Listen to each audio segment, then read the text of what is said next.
আজকে কি তুমি বানাবে? হ্যাঁ, দেখো শীত চলে যাচ্ছে না, এই শীতের আবার ফুলকপি স্বাদটা তো পাওয়া যাবে না ঠিক মতো। তাই আজকে আবার সন্ধ্যায় ফুলকপির পকোড়া হবে, বেগুনি হবে, কুমড় দিয়ে কুমড়ি হবে। তো এখানে বেসন গুলে নিচ্ছি, বেসন নেই ঘরে কিন্তু চালের গুঁড়ো আর ময়দা মিশিয়ে ব্যাটাটা বানিয়ে নিলাম। এখন পকোড়া ভাজবো, এই দেখো তেল বসিয়ে দিলাম, এখানে চাও বানিয়ে রেখে দিলাম। এখন পকোড়াগুলো ভাজবো আর গরমা গরম টিফিন খেয়ে নেবো। খাবে? হ্যাঁ খাবো। ভালো লাগবে না? হ্যাঁ, খুব ভালো লাগবে। সন্ধ্যাটা জমবে না? হ্যাঁ, ঠিক আছে, তো চলো বানাচ্ছি। আগে দেবো ফুলকপিগুলি, হ্যাঁ আগে ফুলকপিগুলি বানিয়ে নিই। শীতে গিয়ে চলে যাচ্ছে তো, শীতের আমেজটা আরেকটু পেতে চাই। তাই আজকেও আবার জমজমাটে সন্ধ্যা হবে।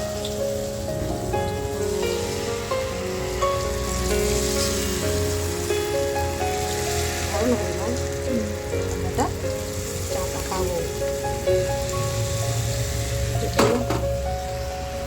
ভালো করে ভেজে নেবো। এখন উঠিয়ে দিলাম, ফুলকপির পকোড়া হয়ে গেল, নামিয়ে নেবো এখন।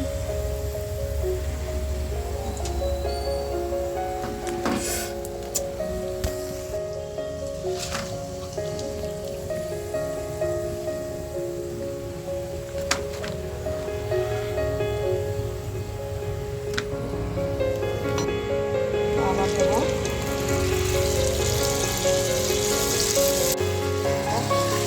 কপির বড়া বানিয়েছি, বেগুনি বানিয়েছি, আবার ভেজে নেবো। তারপর রাখবো কুমড়ি। এখন কুমড়ি, বেগুনি, ফুলকপি পকোড়া আর বেগুনি ভেজে নিলাম। এখন কুমড়ি ভাজবো, কুমড়ি দিয়ে দিলাম। আপনারা দেখো পকোড়া ভেজে নিলাম, 3 রকমের পকোড়া। এখন চাটা আগে বানিয়ে রেখেছিলাম, এখন গরম করে নেব, তারপর খাবো।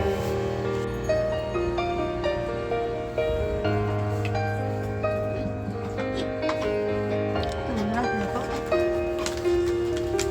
বানিয়ে নিয়ে বসলাম, মেয়েকে দিয়ে দিলাম। মেয়ে শুইটা বেশি ভালো না, ও শুয়ে আছে, তো এখানে রাখাবো। প্রত্যেকদিন বলছি কিন্তু চা খাওয়া ভালো না, চা খাওয়া ভালো না, তারপর একটু খাবো খাওয়ার পরে নিয়ে যাই। ওরা দেখো সন্ধ্যাটা কীরকম জমজমাটি হলো।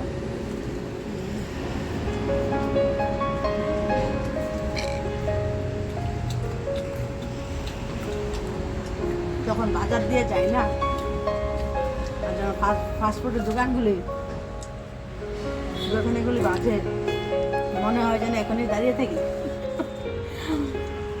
আবার অনেক সময় ভাবি না কবর না কবর তেল যা খাই না, যেমন না মাঝে মধ্যে খাই, বাড়িতে বানিয়ে খেলে একদম ফ্রেশ হয়।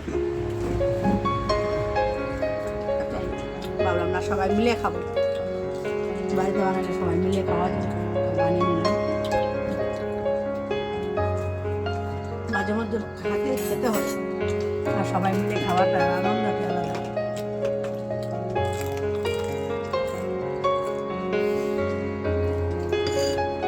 পকোড়া দিয়ে চা দিয়ে 3 রকম পকোড়া আর চা। সন্ধ্যা আজকে হাজবেন্ডের হাতে নয়, আজ নিজের হাতে।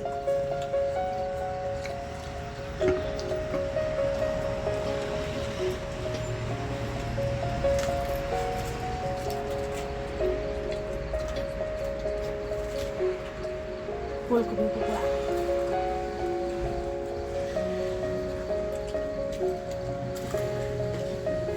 এখন প্রায় শেষের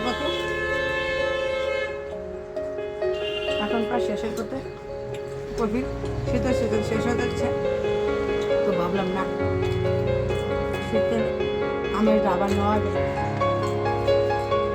আবার বানিয়ে নিলাম শীতের আমেজটা পাওয়ার জন্য।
ফুলকপি পকোড়া খেলাম, বেগুনি খেলাম, এখন খাবো কুমুরি।